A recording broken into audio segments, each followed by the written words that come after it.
Bonsoir. Donc, effectivement, voilà, après De Bureau, donc, et avant Quadrille, quelques pistes, quelques cailloux blancs pour explorer l'œuvre de Sacha Guitry, auteur que, bon, je pense que je connais un peu, que j'ai aimé dès que j'étais enfant. J'écrivais mal son nom à l'époque, j'écrivais Sacha Guitry, Guytri, mais enfin, je me suis rattrapé depuis.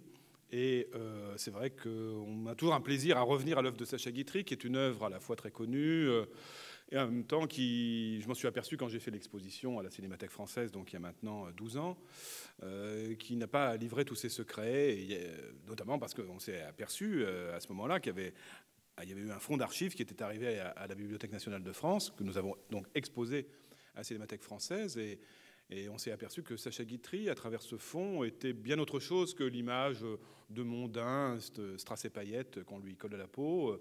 C'était un grand travailleur, c'était quelqu'un qui passait son temps à travailler, en fait, qui sortait jamais et qui a passé sa vie à écrire. Donc écrire des livres, évidemment, écrire des pièces. Bon, je ne vais pas revenir sur la biographie de Sacha Guitry, que je pense que certains d'entre vous connaissent un peu. Écrire des pièces, ça a été la première partie de sa carrière. Les jouer, évidemment.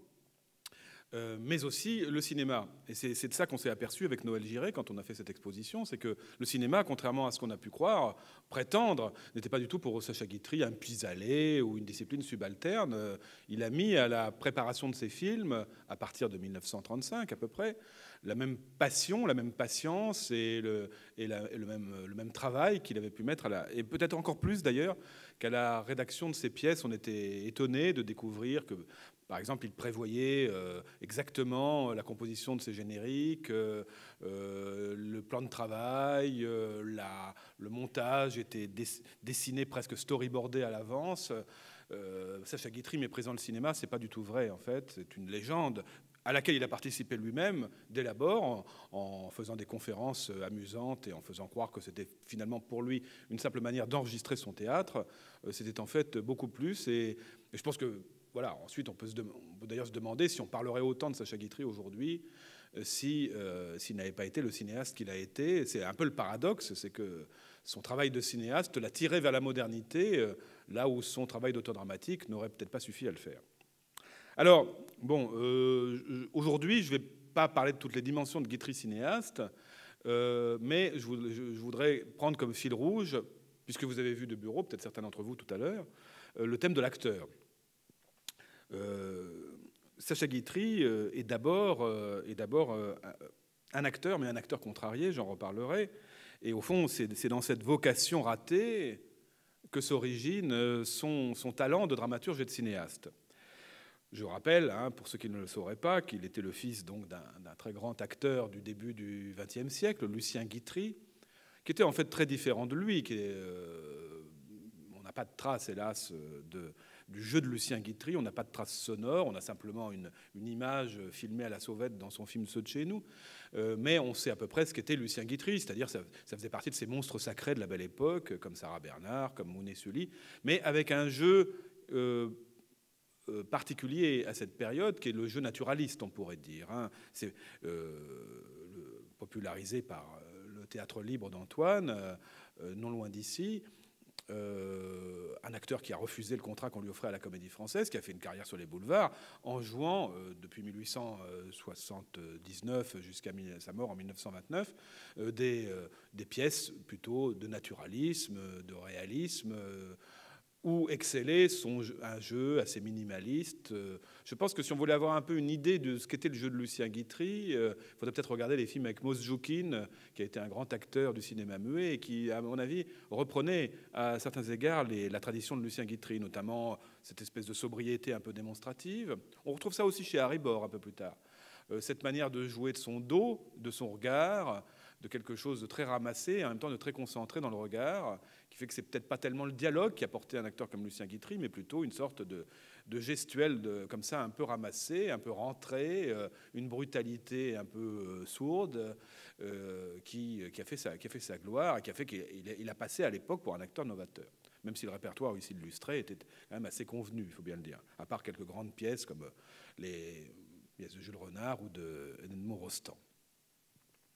Alors Sacha Guitry, évidemment, a grandi, a été biberonné à l'art de l'acteur et à l'art de l'auteur, puisque chez son père, qui l'avait enlevé, il faut le rappeler, il y avait un conflit avec la mère, et Lucien Guitry a enlevé son enfant, l'a emmené dans une tournée en Russie dès l'âge de 5 ans, et l'a fait vivre avec lui au milieu d'auteurs qui s'appelaient Jules Renard, Rostand, Alfred Capu, Tristan Bernard, Alphonse Allais. Donc c'était quand même une belle formation, une belle école d'intelligence et d'esprit pour un enfant aussi jeune. Mais alors, il y a évidemment la fascination des auteurs, mais il y a en même temps le modèle de l'acteur, qui est quand même très important. Je rappelle que lorsque Sacha Guitry était enfant, son père, donc Lucien, lui avait fait confectionner la réplique en miniature de ses costumes de scène.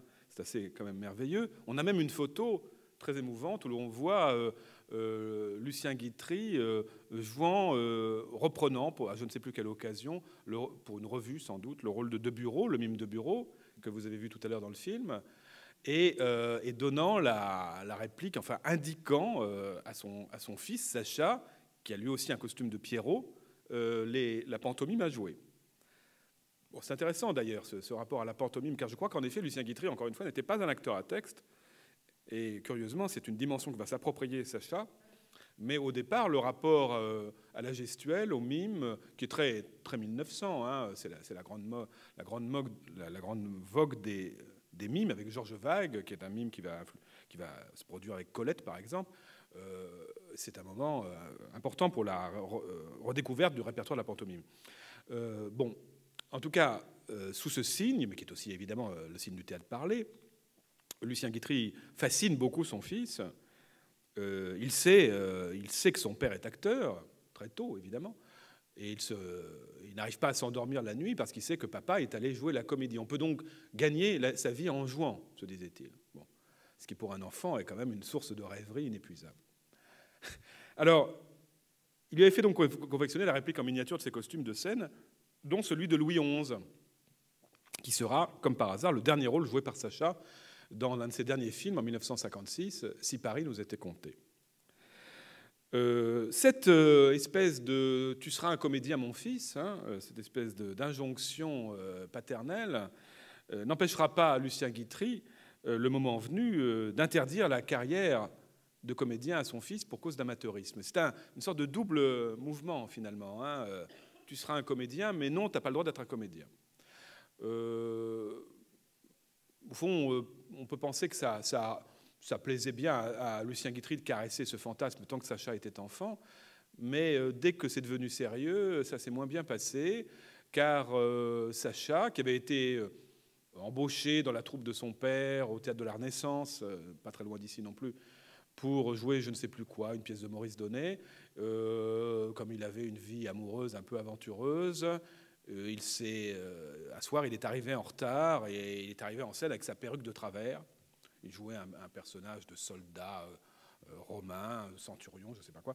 Et voilà, donc il a été mis à l'amende, viré, et ça a été le début d'une rupture durable entre lui et son père qui a duré une vingtaine d'années. Il faut savoir que par ailleurs, il s'était mêlé à ça une rivalité amoureuse, car en fait, Sacha avait chippé à son père, sa maîtresse, Charlotte Lisès, qui allait devenir sa première épouse, et qui allait le pousser vers une toute autre carrière, celle de dramaturge. Alors il faut lire dans les souvenirs merveilleux de Sacha Guitry, si j'ai bonne mémoire, les récits de ses débuts foireux d'acteur, la fameuse séance au Théâtre de la Renaissance, mais aussi au Casino de Saint-Valery-en-Caux, où il devait jouer je ne sais plus quelle pièce d'Alexandre Bisson, et où il s'est pris les pieds dans le tapis, pour essayer de se rattraper, il va vers le fond du décor et il se prend le mur de briques derrière la toile peinte de plein fouet, il est complètement groggy, etc. Enfin ça, toutes les tentatives qu'a faites Sacha Guitry pour n'être qu'acteur, ont été une catastrophe. Alors, dans cette espèce de prédestination-malédiction, il me semble que s'inaugure un certain paradoxe où se maintiendra Sacha Guitry tout au long de sa carrière, Sacha Guitry auteur-acteur, à la fois Proté et Asmodée. Proté, évidemment, c'est le dieu qui peut tout être, qui peut s'incarner dans diverses formes. Asmodée, c'est le diable boiteux qui regarde par le toit des maisons et qui regarde les autres jouer à sa place. Un acteur qui est prêt à prendre toutes les apparences, en somme, mais sans jamais se départir de sa subjectivité. Et la subjectivité, pour Sacha Guitry, se traduit souvent par le regard sur les autres. Certes, Sacha Guitry va jouer beaucoup dans sa vie, il va jouer beaucoup de rôles. On peut dire que c'est sans doute d'ailleurs l'acteur qui aura le plus joué les rôles les plus différents, puisqu'il joue aussi bien Napoléon Bonaparte que Désiré le valet de chambre. Il joue aussi bien Louis XIV que M. Prudhomme. Il joue aussi bien Louis XV qu'un bourgeois des années 30. La seule chose qu'il n'a pas faite, c'est de jouer en travesti. Encore que, il y a quand même un rôle travesti dans une pièce inspirée d'Henri Monnier et du personnage de M. Prudhomme, qui l'intéressait beaucoup. J'y reviendrai. Bon. Mais toutes ces incarnations de Sacha Guitry, il faut quand même préciser, elles auront lieu, en effet. Mais on ne peut pas dire que ce soit lié à une carrière d'acteur. On ne lui a jamais proposé de jouer des rôles. Ce sont des pièces qu'il a écrites et des films qu'il a écrits. Donc, quand il les joue, c'est toujours avec ce que j'appellerais l'œil du maître. C'est une formule, disons, je dirais, un peu paranoïaque, un peu méfiante dans son film Faisons un rêve. L'œil du maître qui se méfie de l'œil de la maîtresse. Il attend sa maîtresse et voilà, il regarde tout pour voir si tout est en place. Donc, il y a toujours ce regard surplombant sur la comédie. Quand jouons-nous la comédie? C'est un titre d'une de ses pièces, c'est-à-dire cet effet d'attente, cet effet de... quand est-ce que tout va être prêt pour que la comédie puisse se mettre en place? Jamais peut-être. Mais il ne se lasse pas d'interroger ce commencement. Donc, un œil du maître qui surveille sans relâche ses partenaires et le public. Ça me fait penser à une phrase de Jules Renard qu'il aimait tant, qui disait « Quand je fais un bon mot, je regarde toujours la bonne du coin de l'œil pour savoir si elle rit ». Comme s'il fallait dépasser le père Lucien sur son terrain, mais quand même rester en dehors. Loin de cette identification naturaliste dont je parlais tout à l'heure, qui présidait au jeu de Lucien Guitry qui n'a jamais joué que des pièces d'auteurs dont les noms ne vous diraient rien aujourd'hui, Georges de Portoriche, Henri Bernstein, Maurice Donnet, etc., qui était donc un jeu de quotidienneté et d'identification psychologique, voilà, où il excellait. Mais ce n'est pas ça qui intéresse Sacha, en tout cas il va au-delà de ça. Je dirais d'une certaine manière, il le surenchère, il le magnifie, il le déconstruit à la fois. Et il crée dans son théâtre, et dans son cinéma encore plus, une sorte de surthéâtralité qui imiterait la virtuosité du comédien de théâtre au point d'en dévoiler les ficelles. Je dirais donc de ce point de vue que Sacha Guitry n'est pas vraiment un acteur. Hein, c'est sûr que c'est pas un mauvais acteur pour autant. Je sais que beaucoup de gens, moi quand j'étais enfant, on disait, la doxa c'était de dire Sacha Guitry est un très mauvais acteur. Mes parents le pensaient par exemple. Hein. Mes parents qui n'aimaient pas Sacha Guitry, qui trouvaient que c'était quand même une figure de droite, ringarde, poussiéreuse, etc. Et on disait Sacha Guitry, mauvais acteur, comme on disait d'ailleurs Maurice Chevalier, mauvais acteur. Bon, ça c'est encore un autre débat. Mais la question ne se pose même pas. Je dirais qu'il est auteur à travers son geste d'acteur. Il fait la théorie du jeu dramatique en jouant, ce qui est exceptionnel, au fond. Je ne suis même pas sûr que Woody Allen, plus tard, ira aussi loin.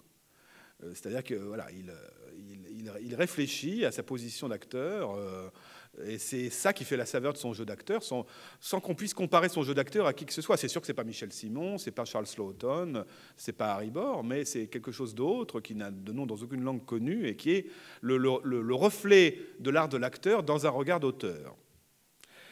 Donc on peut dire qu'il ne fait que jouer à l'acteur en reprenant à son compte la tradition du boulevard fin de siècle, où s'était illustré son père, mais sans se prendre au sérieux.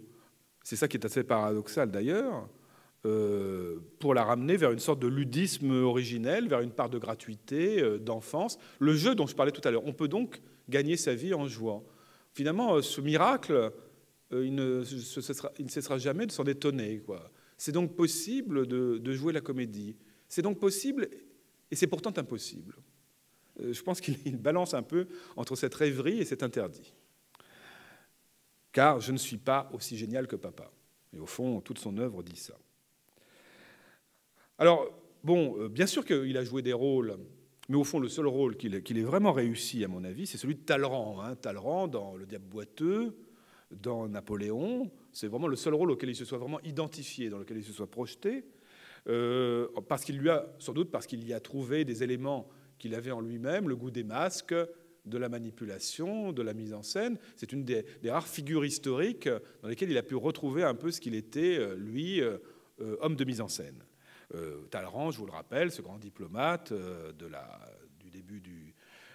la fin du XVIIIe siècle et du début du XIXe siècle, et qui organise le congrès de Vienne, organise les alliances entre les monarques européens après la chute de l'Empire, et qui le représente effectivement comme une figure à la fois de l'acteur, mais surtout du metteur en scène, de quelqu'un qui tire les ficelles. C'est peut-être d'ailleurs pas innocent que le seul rôle auquel il se soit vraiment identifié, plus que Louis XIV dans Si Versailles m'était compté, plus que Napoléon dans Destin fabuleux, désir éclairé, tous ces rôles, il les a joués. Il a joué à peu près tous les personnages de l'histoire de France. François Ier dans Les Perles de la Couronne, mais Napoléon III dans Remontons les Champs-Élysées, Louis XV encore. Mais le seul auquel il s'identifie, c'est vraiment Talleyrand, parce que Talleyrand, justement, c'est plus qu'un acteur, c'est un metteur en scène. Donc c'est cette position qu'il a envie d'occuper, mais en même temps, il l'occupe en tant qu'acteur. Il joue à mettre en scène les autres. Et il joue à jouir de son incapacité d'être un autre, tout en admirant les autres qui jouent à sa place. Alors on pourrait dire de ce point de vue que Guitry n'a jamais incarné quoi que ce fût. Hein. Il n'incarne pas, il projette. Ce qu'il incarne, si tant est qu'il incarne, ce serait la jouissance pure de la représentation. Ce n'est pas, alors je le précise évidemment, tout en disant ça, je le situe bien historiquement, hein, c'est pas un brechtien. Il n'a pas lu Brecht, je pense qu'il n'a même pas lu Proust, à vrai dire. L'horizon, je le précise, hein, l'horizon littéraire de Sacha Guitry, c'est pas celui de la modernité. Pour lui, le comble de l'audace en littérature, c'est Octave Mirbeau. Le comble de l'audace en peinture, c'est Claude Monet. Ça nous a frappé quand on a fait l'exposition à Cinémathèque. Enfin, son horizon intellectuel et artistique s'arrête en 1909, 1912, allez, pour être gentil. Je pense qu'il n'a même pas vu Les Demoiselles d'Avignon. Il ne les a pas vues, littéralement. Du côté de chez soi, il n'y connaît pas. Et pourtant, il est mort en 1957. Donc pour lui, vraiment, le monde s'arrête au monde qu'a connu son père. C'est-à-dire le boulevard, le naturalisme cruel, celui de Jules Renard et de Mirbeau, éventuellement celui de Huysmans, si on y tient, et l'impressionnisme. Hein, car son père fréquentait les gens de l'impressionnisme, et notamment Monet. Donc, pas question de chercher chez lui un quelconque tropisme brechtien, aucune distanciation, mais plutôt une sorte de fétichisme, je dirais, un fétichisme des formes du passé, qu'il essaie de faire revivre sans y arriver tout à fait, qui fait de lui une espèce de voyeur de ses propres prestations. Au fond, il est le Brecht du boulevard, si l'on peut dire. Il est quelqu'un qui regarde avec une espèce de nostalgie, un peu mélancolie, et un mélange de nostalgie et de mélancolie, un boulevard qu'il a connu et dont il recueille les derniers prestiges. Il y a quelque chose chez lui, ça nous ramène à l'enfance, hein, tel que défini par Freud, du pervers polymorphe. Freud qu'il n'a pas connu non plus, enfin qu'il n'a pas connu en tant que lecteur, mais qu'il a pratiqué en tant qu'acteur. Il se livre à tous les jeux possibles, hein, comme les enfants. On dirait qu'on serait quelqu'un d'autre, on dirait qu'on serait Napoléon, on dirait qu'on serait Louis XIV. On dirait qu'on serait un acteur, surtout, sans connaître aucune rencontre avec l'inconnu. Il n'y a pas d'inconnu chez Sacha Guitry. Ça nous ramène toujours à Sacha Guitry. Hein. Sacha Guitry ne joue jamais que Sacha Guitry. Michel Simon joue des rôles très différents. Quand vous voyez Michel Simon dans Bout du Sauvé des Eaux, dans Panique, dans La Chienne, dans La Talente, il joue des rôles extrêmement différents, malgré sa gueule extrêmement marquée. Il est capable de... Sacha Guitry, c'est toujours Sacha Guitry. Et c'est ça qui est génial chez lui, d'ailleurs. Hein. Il ne prétend pas à faire croire que... si le dédoublement s'exerce, ce n'est pas non plus sur le mode Pirandello, hein, parce que finalement les deux grandes influences sur le théâtre du XXe siècle, c'est Pirandello et Brecht. Hein. Bon, non, c'est pas du tout non plus la confusion des identités, qui suis-je, etc. Pas du tout. C'est plutôt une sorte d'inversion du point de vue qui fait du rôle fictif, voilà, l'acteur dans son absolu, le fondement de l'existence, hein, comme si on ne pouvait pas être autre chose qu'un acteur. C'est à la fois, encore une fois, une malédiction et une damnation. On n'arrive pas à exister autrement qu'en étant ontologiquement un acteur. Être acteur, c'est pas jouer. C'est jouer, mais c'est en même temps ne jamais arriver à se séparer de cette vocation qui, en quelque sorte, fonde l'existence. Donc une sorte d'inversion perverse du point de vue. Et à travers cette démarche de Sacha, on retrouve la leçon de Lucien. Il cite dans ses souvenirs une maxime de Lucien Guitry, qu'il reprendra dans son film Le Comédien. « J'ai toujours joué, toujours et partout, en tout lieu, à toute minute, toujours, toujours. Et je n'imagine pas qu'il ait jamais pu en être autrement tout le long de ma vie. Mon double, c'est moi-même, l'initial, c'est le comédien. » Voilà, je crois qu'on a tout dit quand on a dit ça. Hein. L'essence n'existe pas, seul compte l'apparence qui est vouée à se perpétuer indéfiniment. Dans une sorte de fin en soi qui récuse finalement toute origine, toute ontologie, toute pureté de l'être. Hein. Il n'y a pas de pureté de l'être, il n'y a que l'impureté du paraître. Ce qui relève donc pour Lucien Guitry d'un diderautisme pas dupe. Quand je dis diderautisme, évidemment, ça veut dire, hein, vous connaissez évidemment le paradoxe sur le comédien de Diderot, qui nous dit qu'il faut qu'un comédien doit contrôler ses émotions pour mieux pouvoir les feindre. Et je pense que Lucien Guitry connaissait cette tradition-là. Par exemple, on a raconté qu'il avait eu une crise cardiaque en scène en simulant une crise cardiaque. Hein, dans une pièce. Mais il est quand même arrivé à juguler sa crise cardiaque. Enfin, c'est un truc incroyable. Donc ça devait complètement fasciner Sacha, qui aurait été incapable d'une chose comme ça. Cette tradition diderotine, on la trouve chez Réjeanne, par exemple, et chez pas mal d'acteurs de l'époque 1900, qui, effectivement, mettent en place ce théâtre d'illusion des émotions. Hein. Et cette idée qu'on peut arriver à montrer un panel d'émotions très, très variées, très nuancées, tout en restant maître du jeu. J'en reparlerai plus tard du cas de Sarah Bernard, qui fascinait beaucoup Sacha.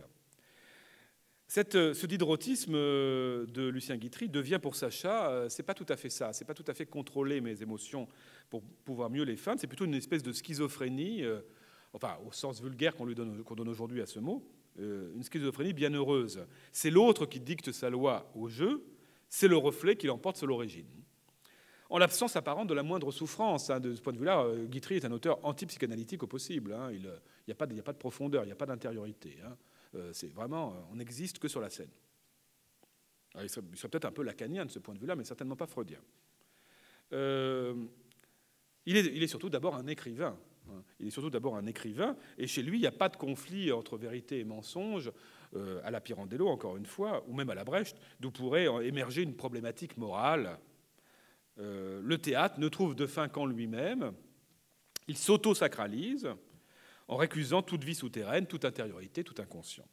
Alors, j'ai dit que Sacha récusait la psychanalyse, mais enfin, il y a quand même une pièce de lui, il y en a d'autres d'ailleurs, hein. Il a fait une pièce qui s'appelle « Une folie » sur la psychanalyse, où il psychanalyse une femme qui se prend pour un homme, jouée par Jacqueline de Lubac. Donc ça l'amusait. Donc il savait quand même que ça existait, mais il s'en moque d'une manière un peu caricaturale. Et puis il a écrit cette pièce intéressante, « Désiré », en 1927, qui a été reprise au cinéma 10 ans plus tard. Et la tragique comédie de Désiré, qui est un valet de chambre, et de sa maîtresse, dans tous les sens du terme, créée par Yvonne Printemps, puis repris par Jacqueline de Lubac au cinéma, qui sont des personnages victimes d'une libido envahissante, puisque le problème de ce valet de chambre, c'est qu'il veut coucher avec toutes ses maîtresses. Enfin, il veut faire de ses maîtresses, si j'ose dire. Le problème, c'est que, évidemment, ces personnages n'arrivent pas à occuper convenablement leur emploi. Alors là, on retrouverait évidemment un certain côté réactionnaire de Sacha Guitry, pour qui le jeu, c'est d'abord jouer le rôle que la société vous a dicté, évidemment. Hein. Et si on en sort, alors évidemment, ça, on retrouve un peu la thématique de Ruy Blas, de Victor Hugo, le ver de terre amoureux d'une étoile, mais il y a quand même un problème à ne plus coïncider avec le rôle social que la société vous a dévolu. Hein. C'est un thème assez fort chez lui. Finalement, nous sommes là pour jouer des rôles que la société nous a dictés, mais nous devons nous en amuser.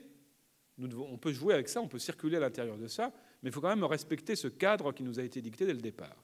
Et cette croyance quand même que le rôle social porte une nécessité et qu'on ne peut jamais jouer qu'avec ces clichés-là.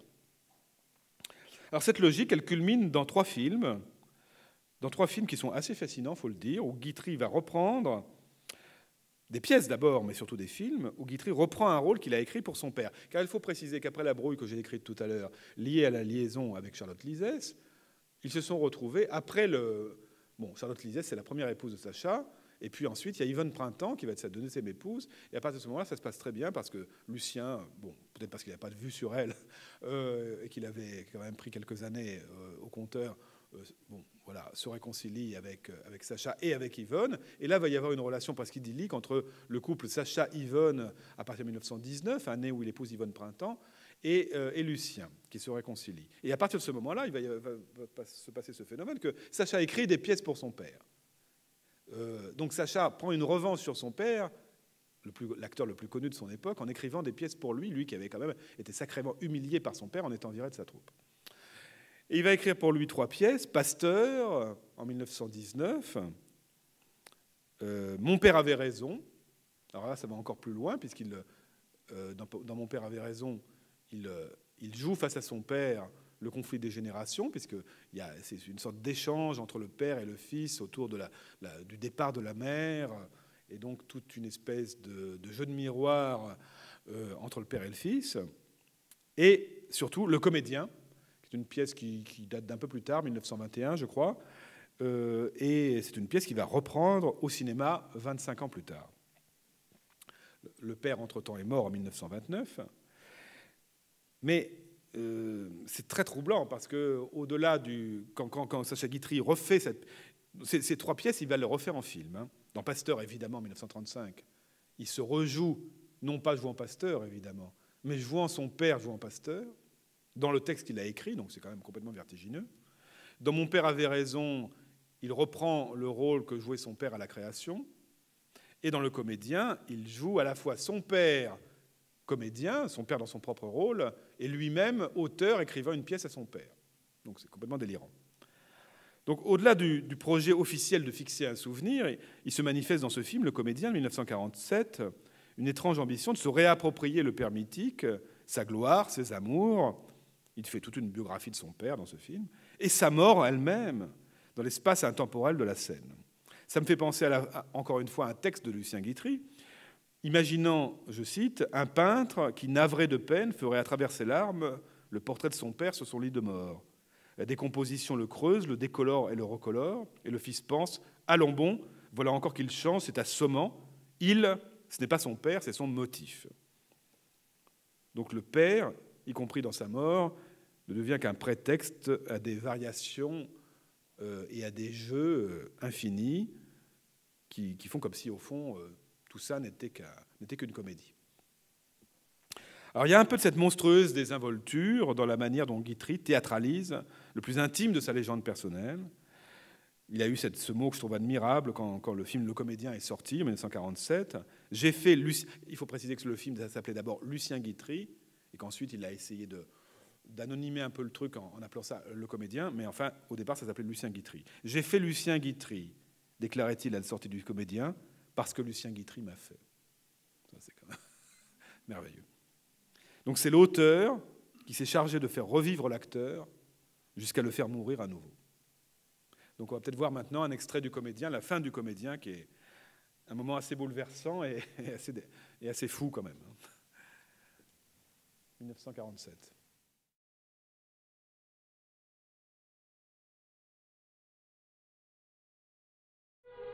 Incident, il m'offrait ce ravissant tableau qu'il considérait comme son porte-bonheur. Pourquoi me faisait-il ce cadeau ce soir-là? On pourrait découvrir peut-être à la rigueur un Français qui n'est pas à la Légion d'honneur. Mais voir un homme heureux, la chose est insensée. La raison se refuse à de telles pensées. C'est fou, c'est incroyable, c'est prodigieux. Eh bien, je suis un homme extrêmement heureux. Au premier entracte, alors que j'attendais justement sa visite, anxieux de savoir s'il était satisfait, une amie à lui se présenta à ma loge. Elle était avec lui dans la baignoire 15, mais il ne voulait pas se montrer avec cette bande Velpeau hideuse autour du cou. Et elle me remettait de sa part un mot griffonné au crayon qui me disait quel plaisir lui avait fait le premier acte. Merci.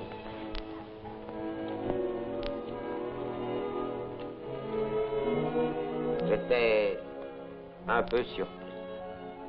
À l'entracte suivant, ce fut un autre petit mot qu'elle m'apporta. Il était enchanté, ravi du deuxième acte.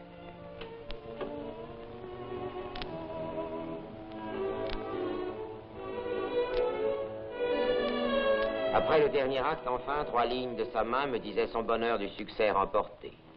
Il me disait aussi qu'il rentrait vite se coucher pour qu'on ne le vît pas cravaté de la sorte. Tant de coquetterie m'étonnait, je l'avoue, mais je ne pensais pas que ce fût un mensonge. Et je ne pouvais pas deviner qu'il avait griffonné ces 3 mots vers 7 heures, terrassé par une crise cardiaque, et que tandis que triomphait la musique de Messager, il mourait seul chez lui, donnant ainsi le témoignage de sa déférence pour le bonheur, de son amour pour son métier, de son respect pour le théâtre. Bon, inutile d'épiloguer sur le caractère à la fois bouleversant et choquant de cette séquence. Je précise que, en fait, donc Sacha, que l'on voit là à l'âge de 50 ans, bien plus que 50 ans d'ailleurs, reprenant son rôle dans une pièce de jeunesse, se met en scène dans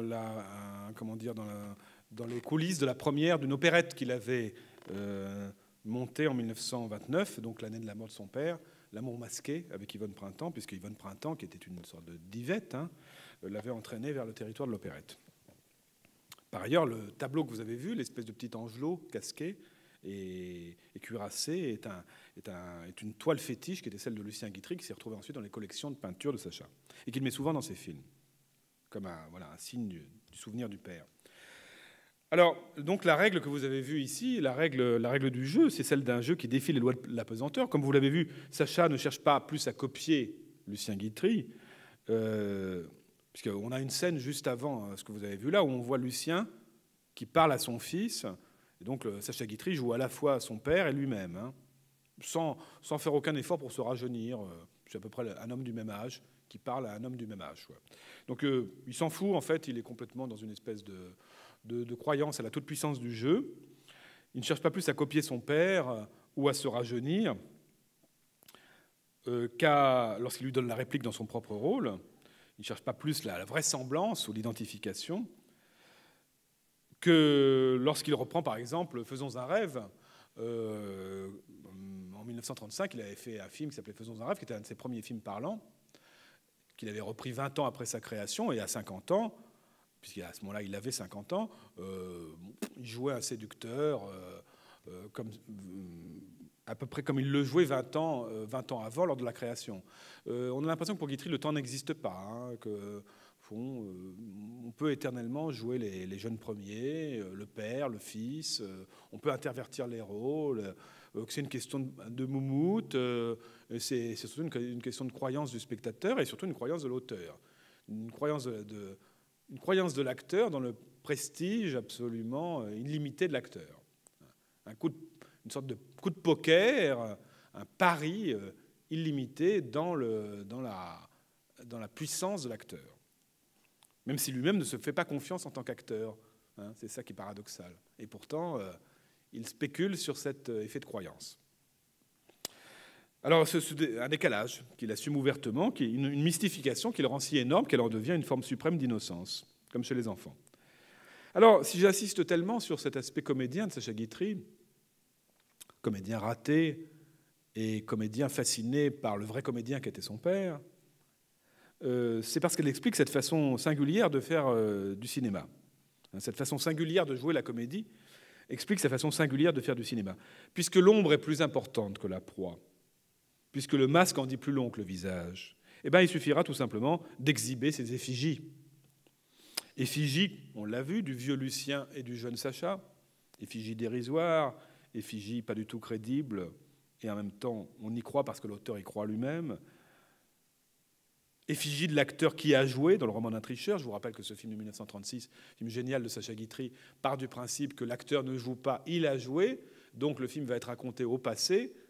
Et au lieu de nous donner à voir une histoire en direct avec un acteur qui incarnerait un personnage avec ses propres mots, Sacha Guitry va raconter une histoire qui a eu lieu en nous la donnant à voir comme quelque chose d'évanoui, puisqu'on n'entend que... Enfin, le film est fait d'une série d'images muettes commentées par la voix off de Sacha Guitry, qui écrit à une terrasse de café et qui, en quelque sorte, commente de sa voix omniprésente des images renvoyées au passé. Donc c'est comme une espèce d'hommage un peu ironique au cinéma muet, et en même temps une manière de renvoyer l'art de l'acteur à quelque chose d'évanescent, hein. C'est-à-dire quelque chose qui s'évanouit forcément, qui est forcément périssable, qui est forcément passé, mais que, au fond, c'est comme si l'acteur était forcément mort, et c'est l'auteur, en tant que lui vivant, qui va ranimer ses cendres, hein, qui va faire revivre, qui va faire renaître l'acteur de ses cendres, et qui va lui permettre de revivre. Au fond, c'est un mouvement de thaumaturge qui lui permet de prendre une revanche sur son père. D'ailleurs, c'est très intéressant, car si vous regardez son film de jeunesse, Ceux de chez nous, qui est son premier film, qu'il a fait en 1916, qui est une sorte de film documentaire où il a filmé, d'une manière pour le coup pas du tout fictionnelle, un certain nombre d'écrivains et d'artistes qu'il admirait. Donc ça va d'Octave Mirbeau, d'Edmond Rostand, jusqu'à Sarah Bernhardt ou à son père, en passant par Camille Saint-Saëns, par Rodin, par Renoir, par Degas, etc. Eh bien, à la fin, il nous dit, vous allez voir, je vais terminer ce film par des images de mon père, des images que je ne peux pas regarder, car il était très mal à l'aise par rapport à l'idée qu'on pouvait faire voir à l'écran un acteur qui était mort. Donc il y a, je pense, chez lui une profonde angoisse par rapport au cinéma, parce que le cinéma, c'est l'art de faire revivre les morts. C'est d'une certaine manière ce qui lui paraissait presque démoniaque, je pense, dans le cinéma, presque monstrueux. Et en même temps, c'est ça qui le fascine, et c'est pour ça qu'il va faire du cinéma. C'est parce que, au fond, en tant qu'auteur, il va pouvoir se réapproprier les figures du passé et les faire revivre, je dirais, à travers son corps, à travers sa voix, et surtout à travers sa voix. Et Le roman d'un tricheur, de ce point de vue-là, encore plus que ceux de chez nous, est un film fascinant, puisque, au fond, le comédien y est montré comme un signe un peu vain, hein, un fantôme, et c'est la voix de l'auteur qui lui redonne une forme. Alors, effigie du vieux Lucien, du jeune Sacha, effigie de l'acteur qui a joué dans Le roman d'un tricheur, effigie du grand homme qui a créé, car c'est aussi un grand thème de Sacha Guitry, dans Ceux de chez nous, j'en ai parlé, ou dans un film moins connu qu'il a réalisé en 1943, qu'il a montré, ce qui évidemment révèle son peu d'opportunisme, qu'il a montré en grand gala au Palais de Chaillot en avril 1944, et dont le titre malheureux était « De Jeanne d'Arc à Philippe Pétain ». Alors, il faut préciser que le premier titre, c'est « De 1429 à 1942 ».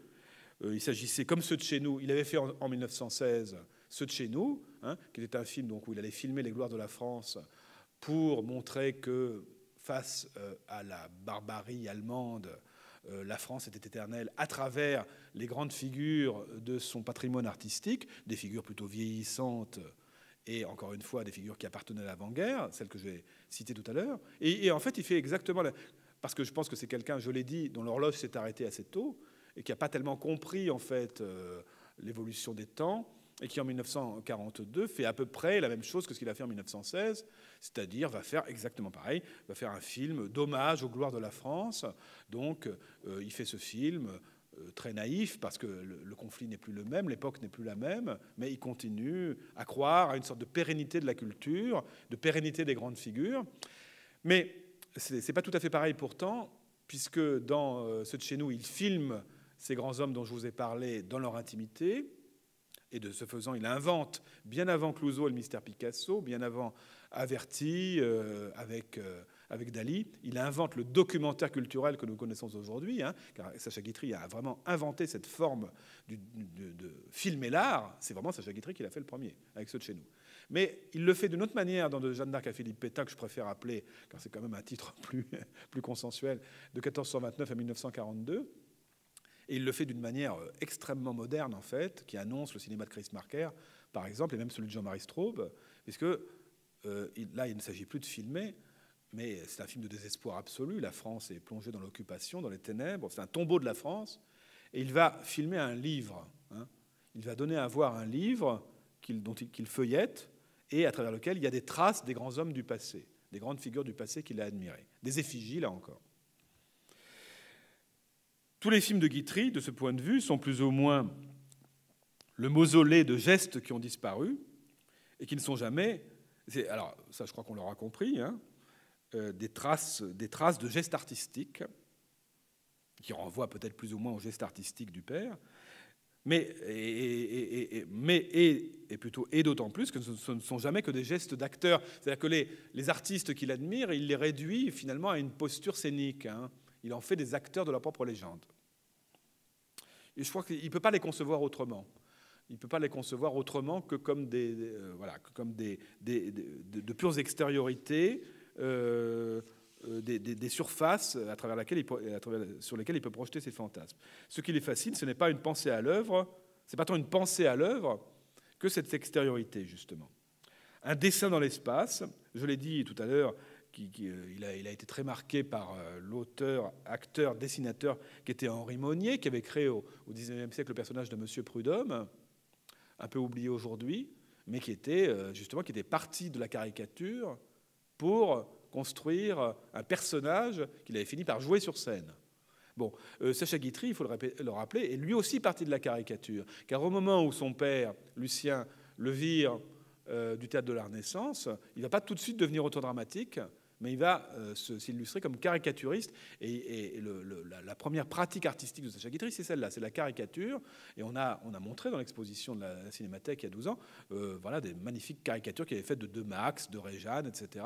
Bon, il n'a pas le talent de Sem ou de Capiello, qui étaient des grands caricaturistes de l'époque 1900, mais enfin, il a quand même un coup de plume. Et c'est sa première vocation, et il en reste toujours quelque chose dans son travail, je pense, hein, cette manière de réduire le geste du comédien à un dessin, à une espèce d'épure, à quelque chose de minimaliste, dans quoi va se résumer son art. Son dessin dans l'espace, sa posture dans l'histoire, voire, si j'ose dire, une inscription sonore que Sacha prend volontiers en charge, comme pour marquer la vanité de ses reliques.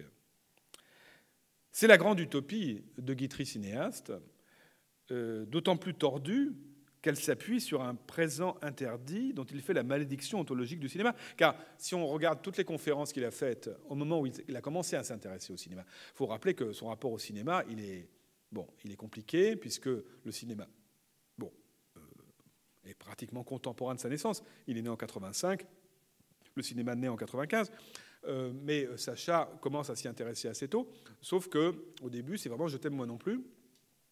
Et il dit, en 1912 par exemple, très tôt quand même, il dit « j'estime que le cinématographe n'en est déjà plus à son apogée ». Ce qui est un peu cruel quand même.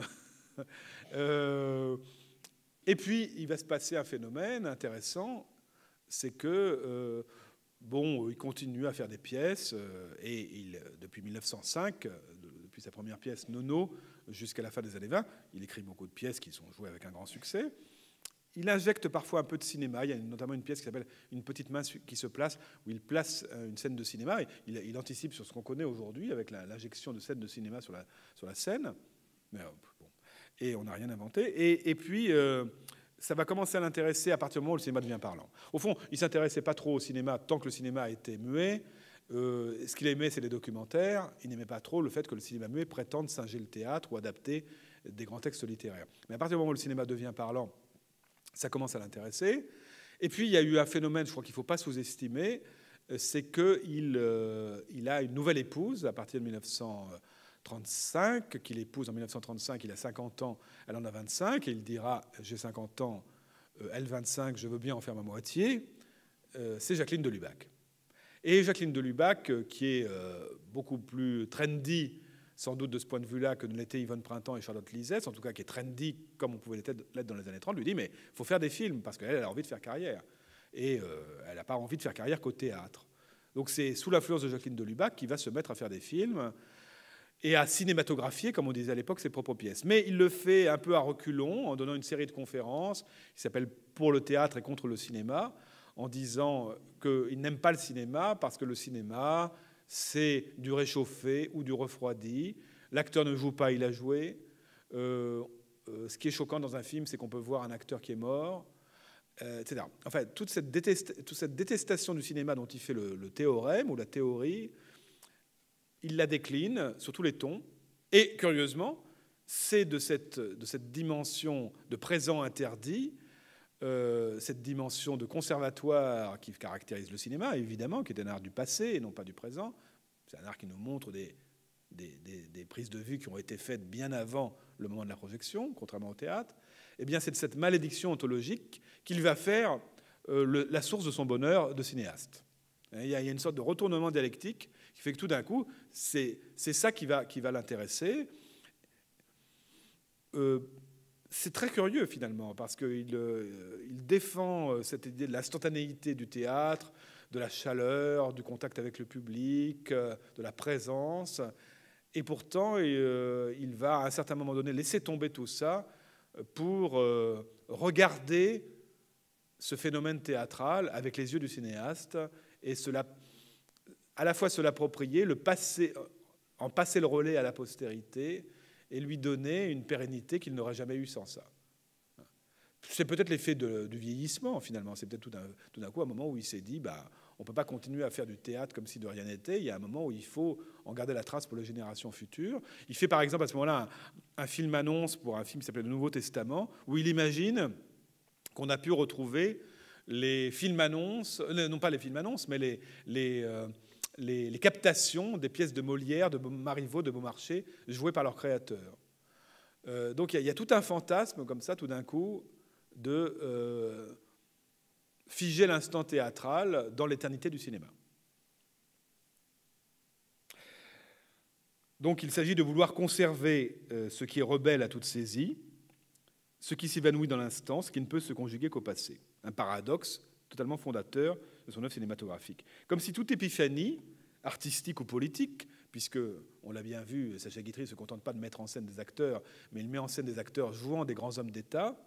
C'est quelque chose qui va prendre de plus en plus d'importance dans son œuvre. Comme si toute épiphanie se ramenait à une épiphanie dramatique fatalement perdue, puisque le théâtre est forcément du côté de ce qui est perdu, et obstinément sauvé par le cinéma. Comme si le cinéma ne pouvait que répéter, dans les deux sens du terme, la disparition du théâtre, tout en feignant de la conjurer. Alors, je voudrais m'arrêter de ce point de vue sur l'importance, celui des génériques.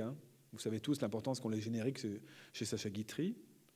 Ces génériques où tout semble commencer là, sous nos yeux. Il y a un effet direct, comme au théâtre, car il cherche à produire un effet direct au cinéma, alors que tout est déjà fini, puisque ça a été tourné avant, et que Guitry remonte avec ses acteurs, on ne sait quels Champs-Élysées, tout en mimant l'imminence de la pièce qui va commencer, les trois coups qui vont bientôt poindre, le frisson de l'instant, le plaisir bientôt partagé. Il ne cesse d'accuser le caractère artificiel de ce miracle. Voilà, c'est toute cette ambiguïté qui consiste à convoquer le mystère du théâtre et en même temps à s'en moquer, ou en tout cas à le déconstruire d'une manière très subtile. Le principe de ces génériques, c'est celui de toute l'œuvre cinématographique de Guitry, que je résumerai en un mot. Il ne faut pas prendre au sérieux ce que je vais vous raconter. Tout ça, c'est bidon. Mais il faut y croire.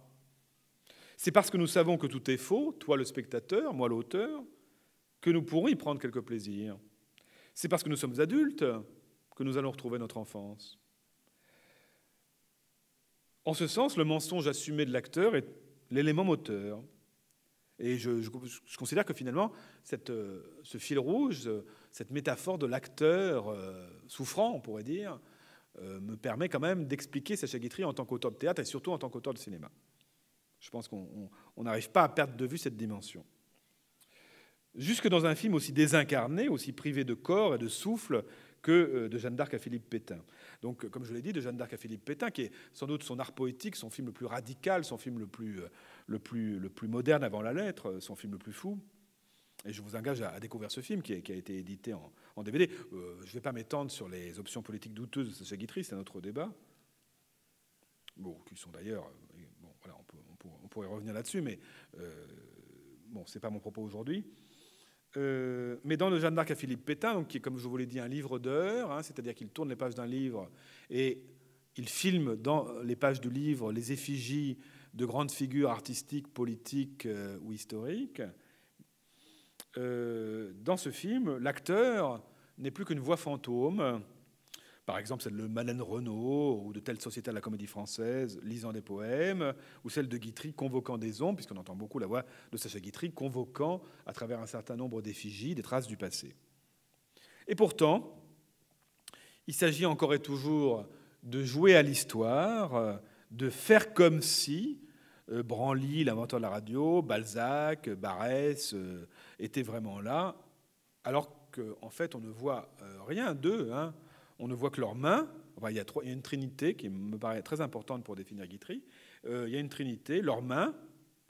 Il était très sensible au moulage de mains. Il en avait chez lui, moulage des mains de Chopin, je crois qu'il y a les moulages des mains de Barrès aussi, etc.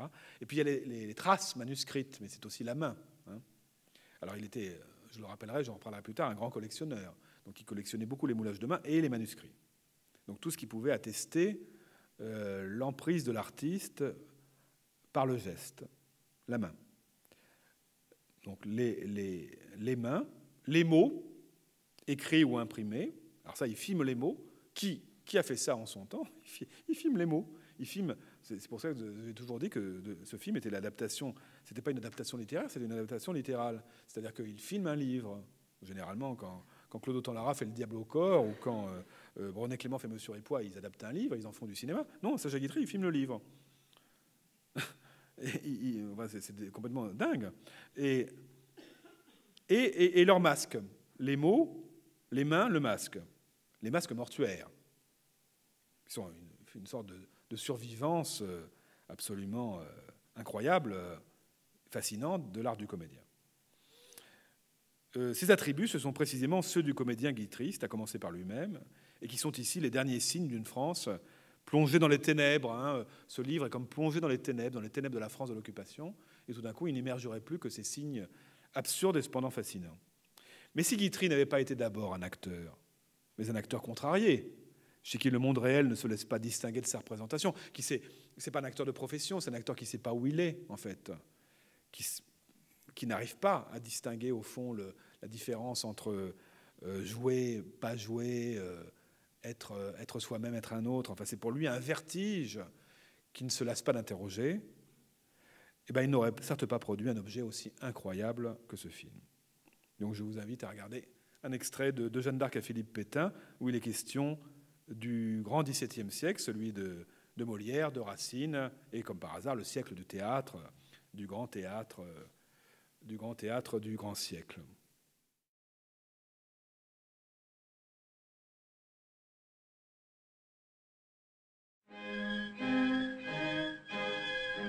Le siècle de Louis XIV, féerie en 1001 tableaux dont voici le prologue.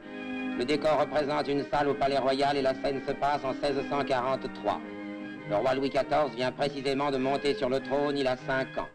Un homme de génie s'avance, il accompagne une douzaine de très jeunes gens. L'homme de génie, c'est Corneille. Il s'incline devant l'enfant roi et lui dit « Sire, j'ai l'insigne honneur de présenter à votre majesté Henri de la Tour d'Auvergne, Nicolas Mignard, Abraham Duquesne, François de la Rochefoucauld, André Le Nôtre, Paul de Gondy, Charles Lebrun, Jean de La Fontaine, Louis de Condé, Jean-Baptiste Poquelin, Blaise Pascal, Marie de Rabutin-Chantal, Jacques Bénigne-Bossuet, Sébastien Vauban et Jean Racine.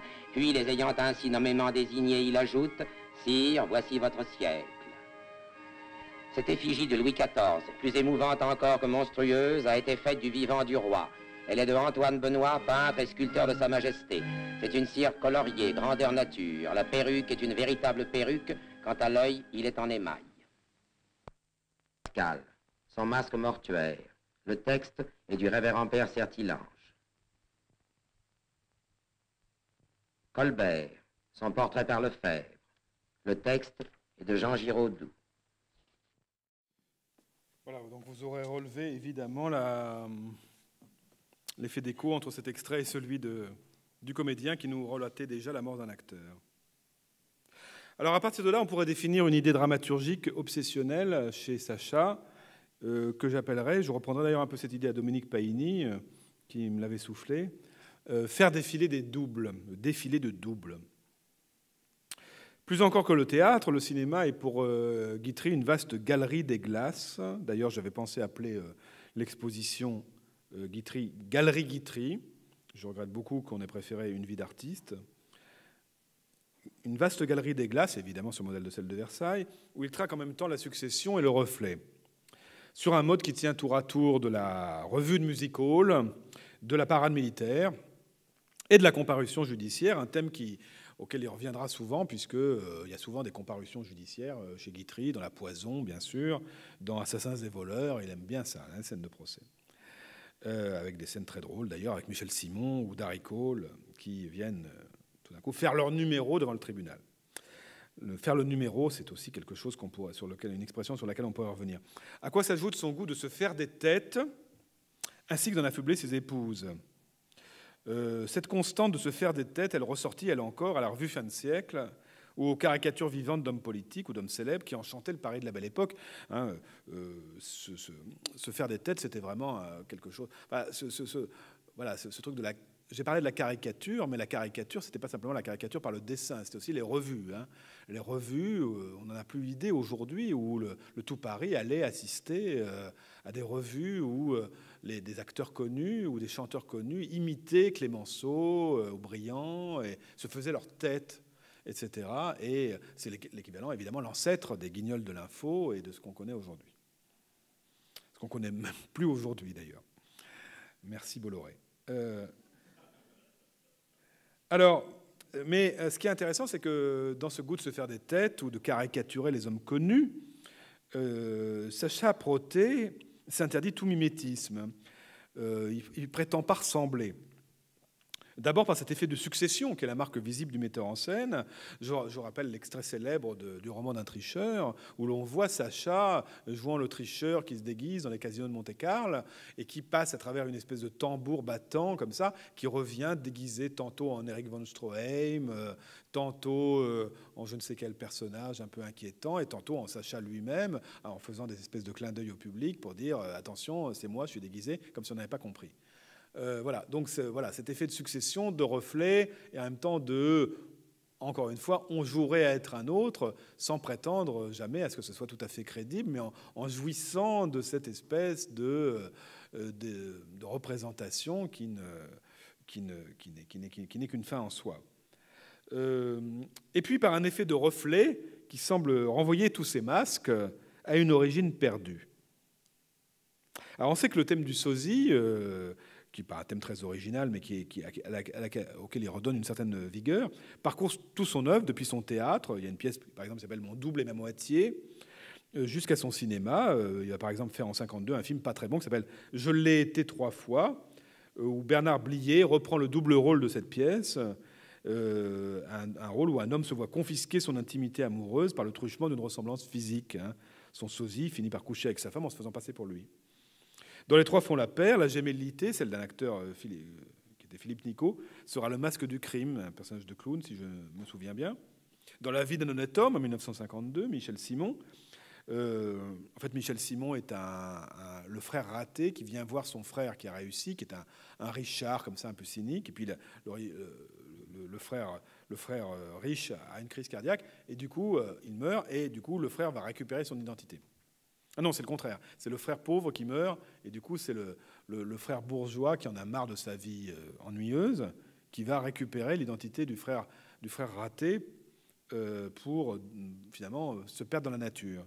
Donc, ce passage d'une identité sociale à une autre, au point de ne plus du tout savoir qui on est. Ce vieil argument de comédie qui remonte à Amphitryon de Molière, et même à Plaute, devient chez Guitry l'expression d'un vide créateur, d'une absence à soi, qui est constitutive de l'être. Hein. N'être rien qu'un autre. N'exister que le temps du reflet, dans le mouvement du dédoublement, dans une entrée en scène qui ne prendrait jamais fin. Alors, de ce point de vue-là, j'étais assez fasciné par une anecdote qu'il raconte sur Sarah Bernard, qu'il a bien connue aussi dans Le sillage de son père. Et il racontait qu'il était très fasciné de parler à Sarah Bernard quand elle était en coulisses, qu'elle allait jouer je ne sais quelle pièce de Racine, et tout d'un coup, de la voir elle qui était toute gentille et toute charmante avec lui, de se métamorphoser en une furie, une espèce d'Érinie. Et voilà. Et ça, je trouve ça, vraiment, pour moi, ça le résume tout entier. C'est-à-dire, il essaie de comprendre comment on peut devenir un autre, comment voilà, cette espèce de mystère du comédien qui peut à la fois être soi-même et un autre, Et il dit, elle était, je ne sais plus exactement quelle est la phrase, mais elle était déjà plus elle-même, sans être une autre, et pourtant, etc. Voilà, cette espèce d'effet de balancier le fascine, parce que lui-même, je pense, ne s'en juge pas capable, n'a jamais accédé à l'intériorité de ce mystère, et au fond, on pourrait dire que tout son cinéma n'est qu'une entrée en scène permanente. Hein. On va jouer la comédie, on la joue jamais, on n'y arrive jamais, mais on va la jouer. Et c'est une source pour lui de plaisir infini et en même temps de réflexion jamais tout à fait satisfaite. Il y a un hiatus entre le comédien et le personnage, il y a un gap, on dirait aujourd'hui, qui n'arrive jamais à combler. Alors, vu sous cet angle, le prologue de Faisons un rêve, puisqu'on est dans cette histoire de l'entrée en scène, hein, le prologue, c'est même pas le générique là pour le coup, le prologue de Faisons un rêve. Bon, car je ne vais pas revenir très longuement sur les génériques de Guitry, on en verra un tout à l'heure, mais évidemment, Guitry se meut dans le générique mieux que nulle part ailleurs, car c'est par définition le registre de l'entrée en scène toujours différée, et on peut dire que d'une certaine manière, on n'éprouve jamais plus de plaisir en voyant les films de Guitry qu'en voyant ses génériques, car il y a vraiment le pur plaisir du théâtre qui est donné à voir comme une promesse et en même temps comme une source de rêverie, hein, inépuisable.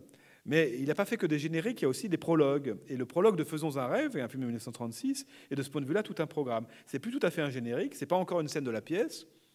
Donc une pièce, je vous le rappelle, qu'il avait créée en 1916 et qui reprend au cinéma en 1936.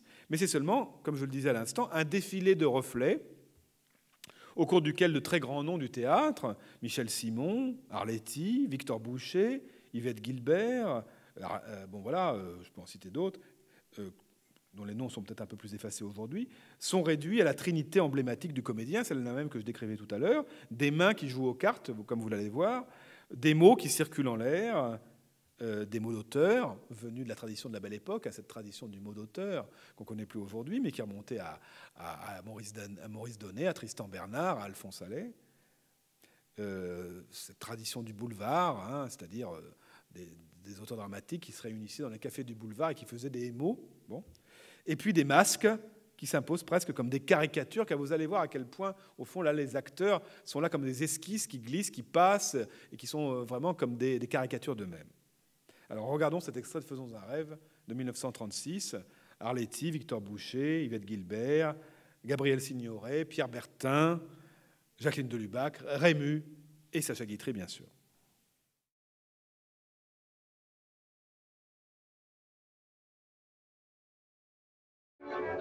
Mais naturellement, parbleu, c'est adorable une jolie femme. Seulement voilà, ne l'aime-t-on pas de moins en moins, puisqu'à mesure que les années passent, elle devient de moins en moins jolie. Tandis que quand on a la chance d'aimer une femme laide, eh ben je crois qu'on doit l'aimer de plus en plus, puisqu'elle devient de plus en plus laide avec le temps.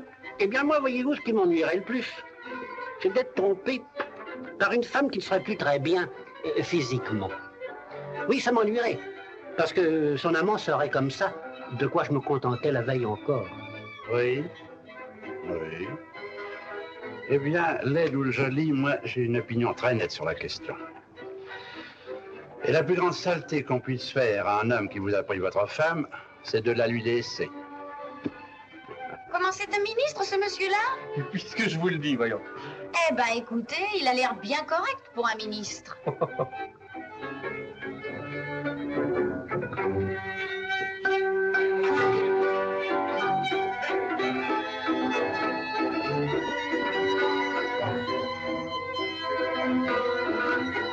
Au nom de Dieu, je voudrais bien être demain 4 heures, moi. Ah oui? Oh là là, lui. Je ne fumais pas, cher monsieur. Mais si, madame, avec le plus grand plaisir, merci. Toi, tu fumes trop. Mais pourtant, je ne fume qu'un cigare à la fois. Chérie, chérie. Écoute, mon chéri. Je te jure sur la tête de maman. Comment va-t-elle ta mère à propos? Que c'est que ça? Bon, alors fais bien attention à ce que tu vas me dire. Hein. Tu me jures que... Je suis allée hier voir la nouvelle pièce de Castagnet. Bon, vous aurez reconnu, entre autres célébrités de l'époque, André Lefort, Claude Dauphin et Marguerite Moreno, que je n'ai pas cité tout à l'heure. qu'il veuille m'en excuser. Alors, il est un autre élément que convoque Guitry sans forcément l'inscrire à l'écran, encore que ça a été le cas juste avant cette scène que vous venez de voir, mais qui entre pour une grande part dans notre plaisir, les noms, hein, l'effet de reconnaissance. Ah, c'est Victor Boucher, c'est Michel Simon, etc. Qu'il soit comme ici une projection mentale du spectateur, qu'il soit écrit en regard du portrait de l'acteur, comme dans le livre inaugural de Si Versailles m'était compté, vous savez, ce fameux générique où Sacha tourne les pages d'un livre avec Gisèle Pascal joue Louise de la Vallière, Orson Welles joue Benjamin Franklin, etc. Des photos avec les noms des acteurs en regard des personnages, qu'il soit égrené par la voix de l'auteur, jusque dans le générique radiophonique de la loi du 21 juin 1907, qui est un petit court-métrage qu'on n'a jamais retrouvé, mais qui était un générique un peu déjà à la Orson Welles, hein, Orson Welles qui admirait beaucoup Guitry, comme on s'en doute. Ces noms, ils ont une fonction aussi prestigieuse, religieuse, que celui de Guermantes chez Marcel Proust. Ils sont les signes d'une incarnation absente, disparue, pas encore advenue, d'un regret, d'une promesse, en quoi semble s'être réfugiée la personne réelle. À chaque étape, en tout cas, il importe ainsi d'inverser le rapport logique entre l'interprète et le personnage. Celui-là, l'interprète, ne vient pas incarner celui-ci, hein, il ne s'agit pas d'incarner un personnage, se cacher, s'oublier en lui. Il est plutôt traversé par des identités successives, à la manière d'un fantôme qu'on se plairait à reconnaître sous ses multiples avatars. Alors, on pourrait en déduire un aspect tautologique qui voue le comédien, chez Guitry, à affirmer éternellement sa fonction. À sa conscience de n'avoir pas l'air d'un acteur, je renvoie à ce sujet à un article très drôle qu'il a publié en 1949 qui s'appelle « Il faut en avoir l'air. On n'est un acteur que si on a l'air d'être un acteur ».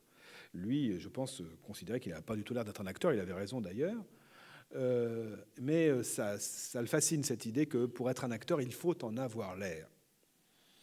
Et à cette conscience de n'avoir pas l'air d'un acteur, Guitry oppose une vision presque janséniste, celle d'un petit nombre d'élus, très mystérieux, qui auraient reçu le don miraculeux de l'incarnation, j'emploie ces termes, sans qu'ils soient forcément des acteurs professionnels d'ailleurs. Hein. Fasciné par les monstres sacrés, on l'a vu à l'instant, et on peut dire que Sacha Guitry aura fait tourner à peu près tous les monstres sacrés de son époque, de Gérard Philippe à Jean Marais, de Jean Gabin à Orson Welles, de Michel Simon à Rému, de Daniel Darieux à Arletty, et à Gaby Morlet, que nous reverrons tout à l'heure avec plaisir dans Quadrille, ou à Elvire Popesco dans Il était 9 célibataires. Enfin, bon, on n'en finirait pas de décliner les acteurs célèbres que Guitry a fait travailler, y compris les acteurs de jeune génération, car il a été aussi vers des très jeunes comme Darry Cole, comme Robert Lamoureux, comme Sophie Desmarais, qu'il a fait, comme Jean Poiret et Michel Serrault, qu'il a fait jouer dans ses films des années 50. Il y a un côté chez Guitry conservatoire de l'art du comédien, une sorte d'arche de Noé dans laquelle il recueille tous les signes, tous les vestiges, toutes les traces de l'art du comédien à toutes les générations.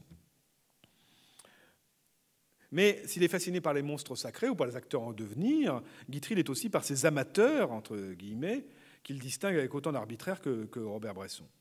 C'est par exemple, dans cet article dont je parle, il cite, j'ai eu l'occasion d'en parler avec elle d'ailleurs, Michel Morgan, avant qu'elle ne paraisse en scène pour la première fois. Il raconte une audition au Cours Simon, où il voit tout d'un coup un acteur très beau qui joue une scène, et puis ça ne marche pas, on s'ennuie, il ne se passe rien. Il tire sur sa clope, etc. Puis tout d'un coup, il y a une jeune femme qui entre, revêtue, ça se passait en 1936, revêtue d'un béret, d'un imperméable, et tout d'un coup, elle toque à la porte, une porte imaginaire, et tout d'un coup, il se passe quelque chose. Et pourtant, elle ne fait que la doublure, hein, elle n'est là que pour servir les utilités. Il lui demande si elle a déjà joué la comédie. Non, jamais. C'était Michel Morgan. Bon. Juste avant qu'il y ait des brumes. C'est aussi bien, mais ça peut être donc une future star comme Michel Morgan, mais ça peut être aussi tout simplement ses producteurs. Il va par exemple faire jouer des rôles à ses producteurs. Gilbert Bakonowski dans ses films historiques des années 50, à qui il fait jouer le rôle de Louis XVI, ou Clément Duhour, à qui il confie des rôles importants sur la seule foi de leur prestance physique. Pour être accueilli dans ce port royal de Sacha Guitry, il n'est même pas nécessaire d'être un bon comédien. Il faut avoir l'air d'un acteur. Être naturellement un autre que soi-même, comme s'il y avait là une fin en soi, un état ultime, un privilège autosuffisant. D'où la prédilection que j'ai marquée tout à l'heure de Guitry pour les entrées en scène. Ce qui l'intéresse, c'est moins de voir le comédien incarner tel ou tel personnage, je l'ai dit, que se conformer à sa destinée de mensonge. C'est cette espèce de mensonge créateur dont il jouit de manière autosuffisante. Alors dans cette galerie d'interprètes, il faudrait faire un sort à part, j'en ai pas parlé jusqu'ici, à ses épouses et concubines. Bon, alors c'est plus compliqué parce qu'il projette sur elles, que ce soit Yvonne Printemps, Charlotte Lisette, Jacqueline de Lubac, plus tard Geneviève de Séréville ou Lana Marconi, donc ses 5 épouses, il projette sur elles ce phénomène de filiation impossible qui l'empêche lui-même de s'affirmer pleinement comme acteur.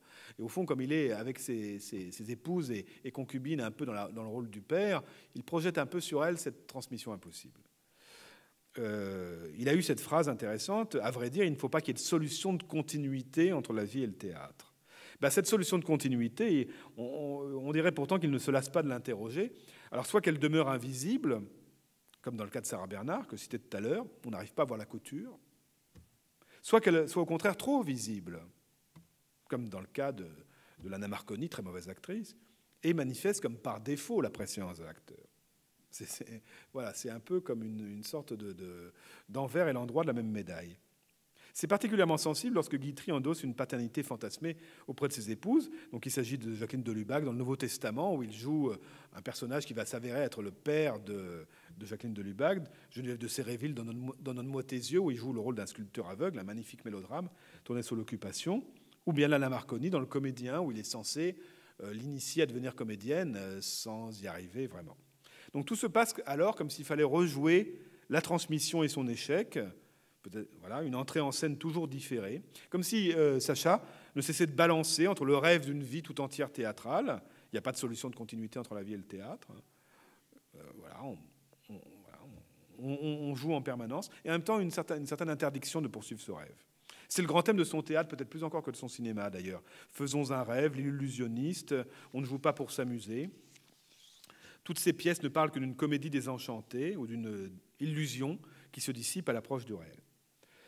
Alors, chassé d'un Éden théâtral parce qu'amateur, parce qu'il n'a finalement jamais réussi à devenir un acteur professionnel, Guitry le fils, Guitry l'écrivain, prend sa revanche en tant qu'amateur. Mais ce mot d'amateur, il faut le prendre dans le sens noble du terme, celui qui aime, celui qui collectionne et conserve les objets de son admiration. Bon, les jolies femmes d'abord, on vient de le dire, qui ne sont pas nécessairement des actrices, et qui ne renoncent jamais pourtant à mettre en scène, y compris et surtout à la ville, les chefs-d'œuvre amassés dans son arche de Noé de l'avenue Élysée-Reclus, où il habitait, et qu'il soumet au même empire de la représentation. Je rappelle, on l'a montré dans l'exposition de la Cinémathèque, il était un très grand collectionneur d'œuvres d'art.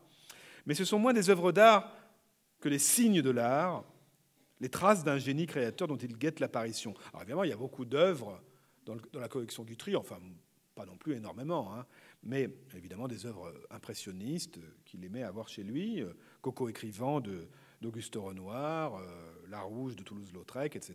Bon, voilà, quelques œuvres canoniques.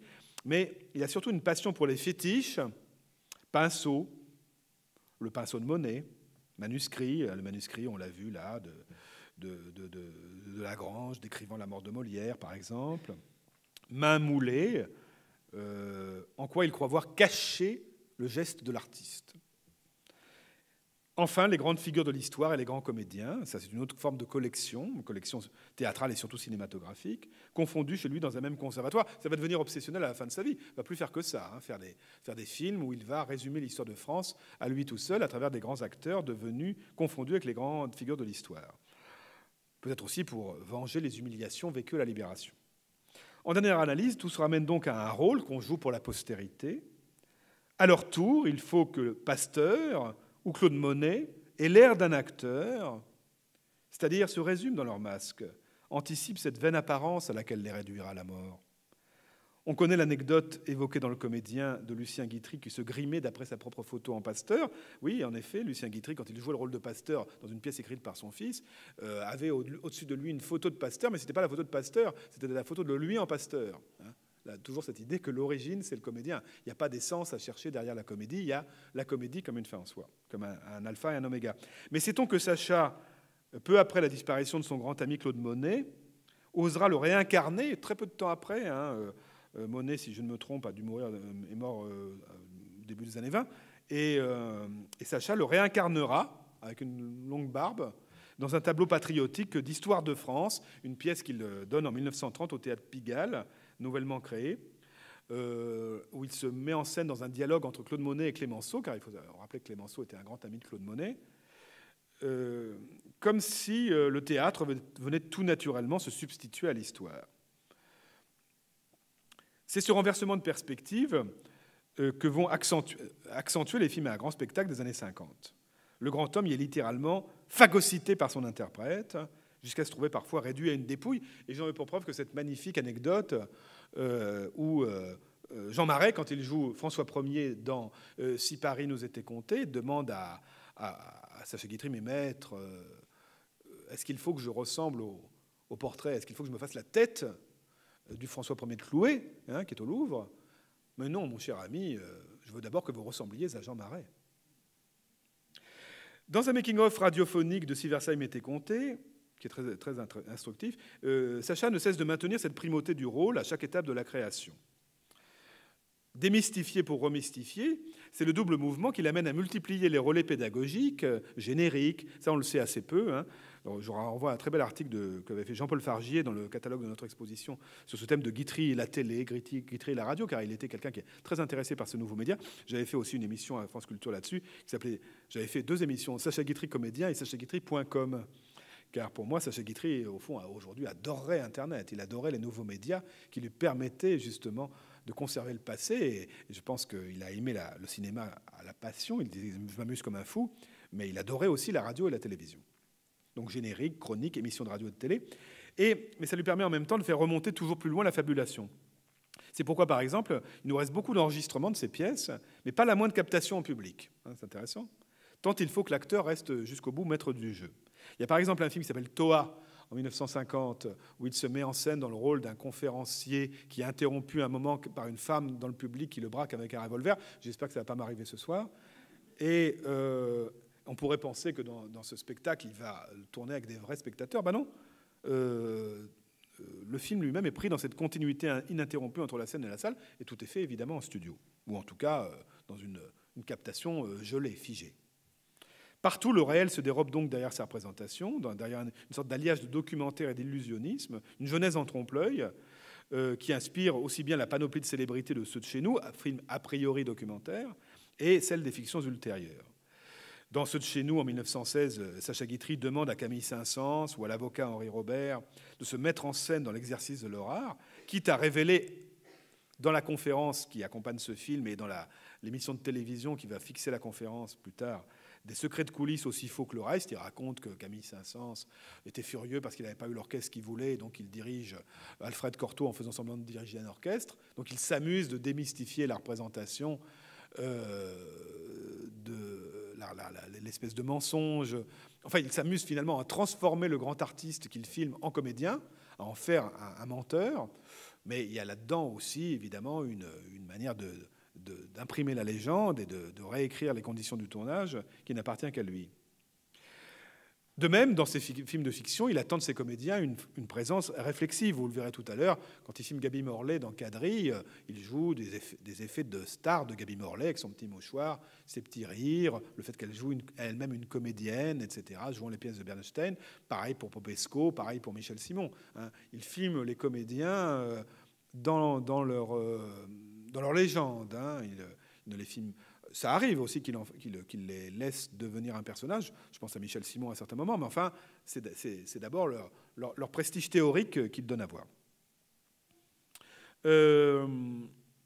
Chez lui, l'acteur est pris au piège de sa souveraineté. Il peut rarement oublier qu'il est un acteur, d'autant plus qu'en l'installant dans une apparente autonomie, l'auteur, Guitry, l'enferme insidieusement dans son écriture. Alors, il faudrait peut-être plutôt dire sa voix que son écriture, par la seule contagion de sa présence, puisqu'il est quand même toujours là pour le regarder et pour le mettre en scène. Vous le verrez dans Quadrille tout à l'heure, il y a Gaby Morley, mais il y a à côté Sacha qui la met en scène devant nous et qui lui dit un peu ses répliques.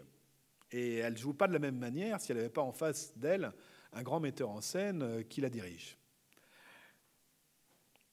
Donc, contagion de sa présence, puis il y a ce contraste assez étonnant entre le côté femme-objet, qu'il aime bien, et puis le côté assez écrasant, assez massif de sa présence à lui, qui est une espèce de statue de Rodin, hein, écrasant les autres de sa présence. Et puis il y a aussi le phrasé très particulier de ces dialogues, car il y a aussi son écriture. On sait combien il était sensible à l'intonation de ses interprètes, et comment il leur donnait discrètement le « là », en leur donnant une première lecture de son texte, une pratique théâtrale qu'il poursuit au cinéma. J'ai retrouvé, je l'ai montré dans l'exposition, des convocations pour des lectures de ces pièces. Alors ça se faisait beaucoup à l'époque, les grands auteurs dramatiques donnaient lecture de leurs pièces pour inaugurer les répétitions. Et Sacha n'y a pas dérogé, il donnait des lectures sur la scène du théâtre. Mais il le faisait aussi pour ses films. J'ai par exemple montré ça, Donne-moi tes yeux, c'est un film de 1942. Et ben, il convoque ses comédiens au Théâtre de la Madeleine, il leur donne lecture de son scénario. Ce qui ne se ferait plus du tout aujourd'hui. Hein. Imagine-t-on Arnaud Desplechin ou Christophe Honoré donnant lecture de leur scénario à leurs acteurs. Donc c'était vraiment cette idée quand même de la préséance de l'auteur et de la voix de l'auteur qui en quelque sorte imprimait sa musique à l'acteur. Françoise Arnoul, qui a joué un petit rôle dans Si Paris nous était compté, me disait que la direction d'acteurs chez Guitry, ça n'allait pas très loin. Il les convoquait dans sa loge et il leur lisait le scénario. Et la musique de la voix de Guitry était tellement prégnante, tellement obsédante, qu'elle n'arrivait plus à s'en détacher. Et c'est vrai que c'est très frappant quand on voit un film de Sacha Guitry, tout le monde parle Guitry. Parce qu'il leur avait, en quelque sorte, insinué cette musique d'emblée dont il n'arrivait pas à se défaire. Donc, par tous ces moyens, Guitry nous donne l'étrange spectacle d'une comédie humaine à une seule dimension, une sorte de comédie où la comédie tiendra lieu d'humanité, et dont l'anti-héros pourrait bien être l'acteur errant dans les studios d'Odo Colombe, un acteur raté, qui s'appelait, enfin raté, mauvais en tout cas, qui s'appelait Robert Seller, que vous avez vu tout à l'heure, car il aimait bien les mauvais acteurs aussi, Guitry, parce que c'était aussi une manière de donner à voir cette espèce de hiatus dont j'ai parlé. Cet acteur errant dans les studios d'Odo Colombe à la recherche d'une improbable incarnation. Et on va voir ce générique d'un film de 1949.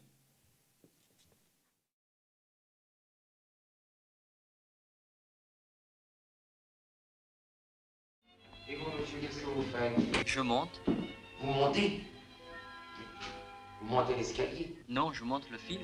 Ah, vous montez le film. Vous êtes monsieur Rongier. Ah, enchanté, monsieur. Vous allez avoir bien du travail avec moi. Également, je vous en remercie. Une recommandation est transmise par l'administrateur à monsieur Leroux, qui la passe à François Gire, l'assistant de l'auteur, qui la communique à monsieur Forget, l'ingénieur du son, qui en informe Claude Veria, la script girl, qui l'indique au décorateur, qui la transmet bien vite à monsieur de Lépine, le second assistant. Le malheureux acteur s'en va désappointé. Il n'y a rien pour lui dans ce film. Avez-vous pensé à un acteur pour jouer le rôle du valet de chambre? Oh. Et monsieur, prenez le colonel. Colonel? Non, monsieur, je vous conseille le curé. Comment? Je vous propose le breton. Le breton. Hé, venez, venez vite! On a besoin de vous, venez, venez! Le malheureux acteur n'en croit pas à ses oreilles, on a besoin de lui. On le laisse passer. François, qui attend-on pour commencer? Et on attend quelqu'un qui manque, monsieur. Le voilà, votre valet de chambre. À vos ordres, monsieur. Tout le monde sur le plateau. Je viens vous chercher, mesdames. Fermez les portes. Et voici que la fièvre monte.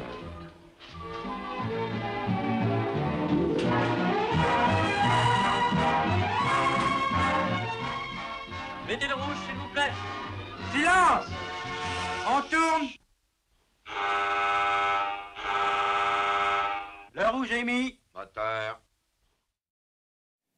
Alors, cet interdit d'exister en dehors de son masque, dont on a vu un exemple là, est magnifié dans La Poison et La vie d'un honnête homme, deux chefs-d'œuvre de Guitry par Michel Simon, sans doute le plus grand acteur qui ait jamais joué avec Guitry, et celui qu'il a sans doute le plus magnifié. Dans ces deux films, noirs, âpres et grinçants, qui relaient le dédoublement privilégié, dangereux, du comédien Démurge qu'est Guitry. Le criminel de La Poison, qui va tuer sa femme, mais qui va être récompensé parce qu'il a respecté à la lettre le texte écrit par l'avocat. Il a été d'abord voir un avocat qui lui a dit comment il fallait se ménager des circonstances atténuantes pour être acquitté. Et donc il va tuer sa femme en fonction de ce que lui aura dit l'avocat, qui évidemment ne savait pas qu'il allait servir à cette stratégie. Par contre, l'honnête homme, dans le film La vie d'un honnête homme, parce qu'il a voulu s'écarter de son rôle prescrit de tout temps, de son rôle social, s'exile de la société. On retrouve cette ironie du sort qui voulait que le narrateur du roman d'un tricheur ne pût tricher que sous ses véritables traits. Le jeu ne sert pas à s'inventer une personnalité factice, mais à rejoindre son double essentiel, à devenir pleinement le simulacre de soi-même. Il y a presque du Baudrillard avant la lettre dans tout ça. Si ce ludisme de Sacha Guitry a été revendiqué donc par une certaine modernité ou postmodernité, grâce à François Truffaut, bien sûr, grâce plus tard à Alain Resnais, grâce à la redécouverte fin de siècle du cinéma de Guitry, qui fut dédaigné en son temps par les cinéphiles, c'est paradoxalement pour son côté régressif, pour son indifférence aux alibis de l'esthétique, de la morale, et plus encore de la politique. C'est évidemment, je l'ai dit, ni Brecht ni Pirandello, c'est quelqu'un qui invente un cinéma moderne sans le savoir. C'est en restaurant dans son intégrité le mensonge tacite qui relie comédien et spectateur que Guitry le tourne en dérision. C'est en payant un tribut ostentatoire à l'illusion qu'il en rencontre les limites. De sorte que toute sa filmographie peut être vue comme l'ultime rétrospective d'un théâtre bourgeois qui se regarde en train de mourir et ne trouve plus de fin que dans l'exaltation de ses outrances. Exaltation qui ne pouvait être permise que par le cinéma, que par ce cinéma qui fait, à travers Guitry, la théorie moderne d'un théâtre de boulevard passé de mode. Dès lors, il me semble qu'on se trouve bien au-delà d'une classique opposition entre être et paraître, celle que déclina en 1957, au jour de la mort de Sacha Guitry, un autre écrivain que j'admire beaucoup, François Mauriac, dans une brillante oraison funèbre, trop brillante peut-être. Le mort dont parlait François Mauriac dans son bloc-notes, c'est celui que nous croyons tous connaître. Cet éclatant Sacha Guitry, écrivait Mauriac, pan merveilleux, dont la roue depuis un demi-siècle se détachait sur le ciel de Paris, et qui, quoi qu'il ait fait, n'a jamais quitté la scène, Sacha Guitry, pour lequel il n'y avait pas de coulisses qui ne fussent un plateau, que durant 50 années, les feux des projecteurs ont pourchassé de mariage en mariage, il n'aura peut-être jamais prononcé une parole qui n'ait été un mot, auteur comique et comédien à tous les instants de sa vie, chez qui la vraie maladie, la vraie souffrance, la vraie agonie, la vraie mort étonnent et paraissent plus augustes encore, comme si elles tuaient le personnage et faisaient apparaître la personne en ce Sacha, délivré enfin du vaudeville fastidieux de sa vie. Ainsi parlait François Mauriac, en chrétien. Mais ne serait-ce pas justement la mission du personnage, encore qu'il faille prendre ce mot de personnage avec des pincettes, car je pense qu'il faudrait plutôt parler en l'occurrence du comédien, que de conjurer la défaite temporelle de la personne en la vouant à une éternelle superficialité. Je vous laisse réfléchir là-dessus. Merci.